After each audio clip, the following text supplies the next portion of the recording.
2019 के विधानसभा चुनाव के बाद सबसे अधिक चर्चा इस बात की थी कि अगर भाजपा और आजसू साथ साथ चुनाव लड़ते तो राज्य में आज उनकी सरकार बन सकती थी, क्योंकि सूबे की कम से कम 13 सीटें ऐसी थी जहां एनडीए जीत सकती थी। यानी कि इन 13 सीटों पर कांग्रेस झामुमो राजद गठबंधन के प्रत्याशी को जितने वोट मिले थे, भाजपा और आजसू के साझा वोट उससे कहीं अधिक थे।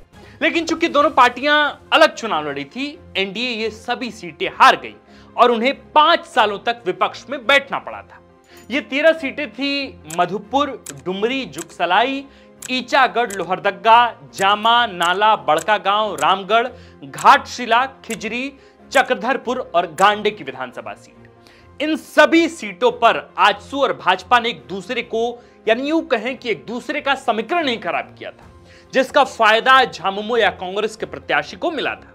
इसके अलावा विधानसभा की 6 सीटें ऐसी थी जहां मामला बहुत करीब का था। ये सीटें थीं सरायकेला, मांडर, तमाड़, जरमुंडी, मोहनपुर और सिमडेगा का। इसका अर्थ यह है कि 2019 के विधानसभा चुनाव में कुल 19 सीटें ऐसी थी जहां के परिणाम बदल सकते थे अगर आजसू और भाजपा एक साथ चुनाव लड़ते तब। जानकारी के लिए बता दें कि पिछले बार भाजपा ने 79 सीटों पर और आजसू ने 53 सीटों पर अपने उम्मीदवार उतारे थे। इनमें से भाजपा 25 और आजसू 2 सीटें जीत पाने में कामयाब हुई थी। हमारा अनुमान है कि इस बार फिर से आजसू और भाजपा के बीच सीट बंटवारे को लेकर तनातनी होगी। आजसू इस बार और भी अधिक सीटों की डिमांड करेगी और भाजपा उन्हें कम सीटें देने पर अड़ी रहेगी। इसका नजारा गांडे उपचुनाव में देखने को मिला है और एनडीए मंत्रिमंडल गठन के दौरान भी देखने को मिला है। दूसरी सबसे अहम बात यहां यह कि 2024 में आजसू इकलौती महतो राजनीति की पार्टी नहीं बची। जयराम के नेतृत्व में उभरी जेपीकेएसएस ने महतो वोटों में बड़ी सेंधमारी की, जिससे आजसू का अस्तित्व खतरे में है। तो सवाल है कि बदली हुई परिस्थिति में क्या आजसू और भाजपा का गठबंधन होगा? अगर हां, तो आजसू इस बार कितनी सीटों की डिमांड करेगी? विशेषकर चंदन कियारी और गांडे जैसी सीटों पर आजसू का रुख क्या रहेगा? क्या जयराम की एंट्री के कारण आजसू की सीटों पर भी प्रभाव पड़ेगा? इन्हीं सवालों का आज की वीडियो में हम ढूंढेंगे जवाब और बताएंगे आपको कि क्या हो सकता है इस बार एनडीए का स्वरूप, कितनी सीटों पर मानेगी आजसू और दोनों की सरकार बनाने की कितनी है आखिर संभावना। नमस्कार, जोहार, मेरा नाम है आकाश आनंद और आप देखना शुरू कर चुके हैं झारखंड की पॉलिटिकल कवरेज का सबसे बड़ा विश्लेषण, जिसका नाम है सियासी कहानी।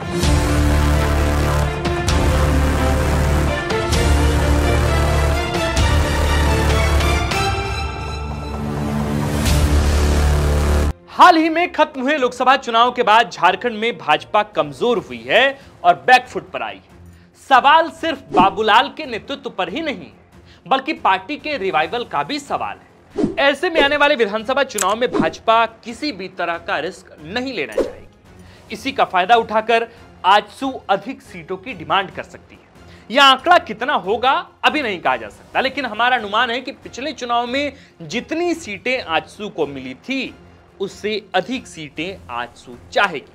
लेकिन भाजपा की तैयारी है कि वे इस बार आजसू को पहले की अपेक्षा कम सीटों पर ही अड़ी रहे। इसकी वजह है, यानी इसके पीछे की वजह है कि लोकसभा चुनाव में उन विधानसभा सीटों पर भाजपा या फिर एनडीए के कैंडिडेट को बढ़त न मिल पाना, जहां आजसू के विधायक हैं या जहां आजसू का अपना प्रभाव है।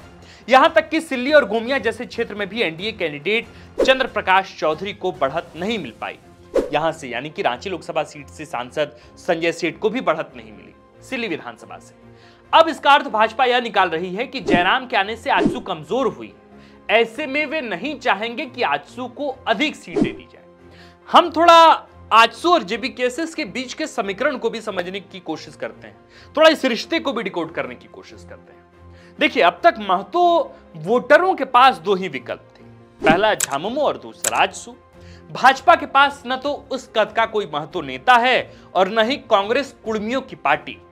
यह भी सच है कि कुड़मियों की नाराजगी एनडीए से है, यानी थोड़ी बहुत आजसू से भी है। और जयराम के उदय के साथ उन्हें एक नया दमदार विकल्प मिल गया है। अब देखिए ना कि गोमिया में सबसे अधिक वोट जयराम महतो को मिले हैं, जबकि गिरिडीह में आजसू ने अपना कैंडिडेट दिया था।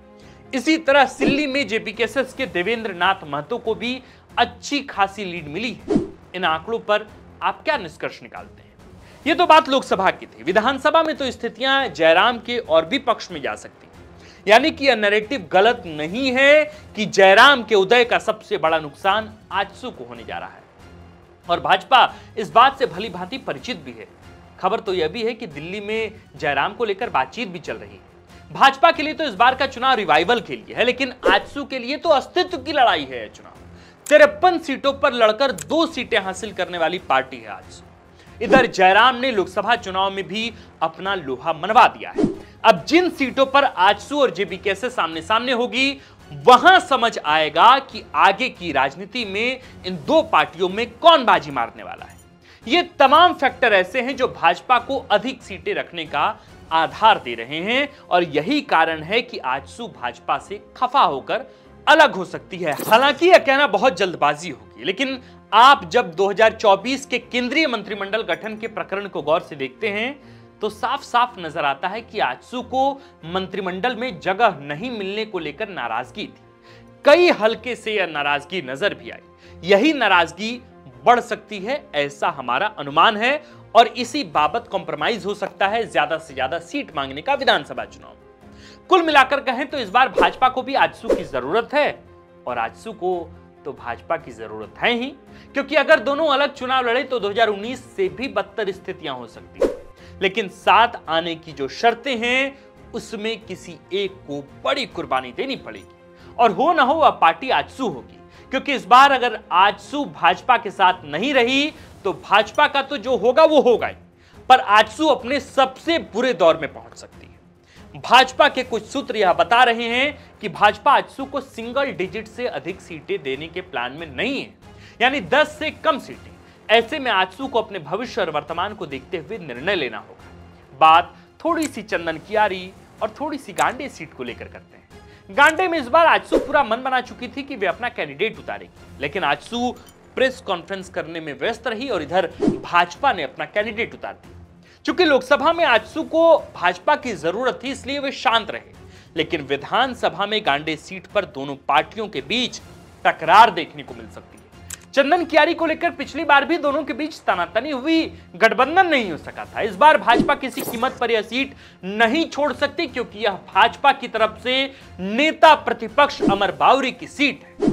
इस बार राज्य में किसकी सरकार बनेगी, यह काफी हद तक इस बात पर निर्भर करेगा कि दोनों खेमों में गठबंधन का स्वरूप क्या होगा। इस गठबंधन में सभी पार्टियों के अपने हित और अपनी महत्वाकांक्षाएं छुपी हैं, साथ ही हैं अपने को बचाए रखने की चुनौती और कई सारी मजबूरियां। आने वाले समय में गठबंधन का स्वरूप सबसे बड़ा फैक्टर हो सकता है। चुनाव करीब आने पर स्थितियां और साफ होंगी। हम आगे और भी विस्तार से इन विषयों पर बातचीत करेंगे।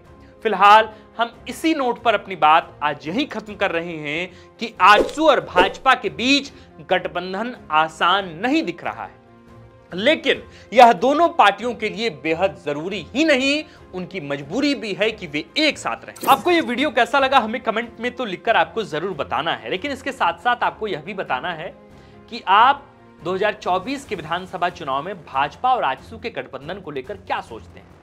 क्या आपको लगता है कि 2014 के मुकाबले भाजपा इस बार ज्यादा सीटें आजसू को देगी, या आपको लगता है कि इस बार सिंगल डिजिट पर ही आजसू को भाजपा कॉम्प्रोमाइज कराएगी? अगर ऐसा होता है तो आपको क्या लगता है, क्या आजसू सिंगल डिजिट पर ही चुनाव लड़ने को लेकर तैयार हो जाएगी? अगर नहीं तो फिर क्यों नहीं, और अगर हां तो फिर इसकी वजह क्या रहेगी? मेरा तीसरा सवाल आप तमाम दर्शकों से, ये दर्शकों से सवाल इसलिए मैं पूछता हूं ताकि मुझे भी कुछ इनपुट वहां से मिलता रहे, ग्राउंड से मिलता रहे कि रीजनल पॉलिटिक्स में वहां क्या चल रहा है, किस तरह की समीकरणें वहां बन रही हैं, वहां चौक चौराहों पर जिले जवार में किस तरह की बातें हो रही हैं, उससे बहुत कुछ समझ में आता है। इसलिए मैं ये सवाल आपसे पूछता हूं कि क्या 2024 में जितना खतरा बीजेपी को नहीं, जितना खतरा जेएमएम को नहीं, जितना खतरा कांग्रेस को जेपीकेएसएस से नहीं, कहीं उससे ज्यादा खतरा आजसू को है क्या?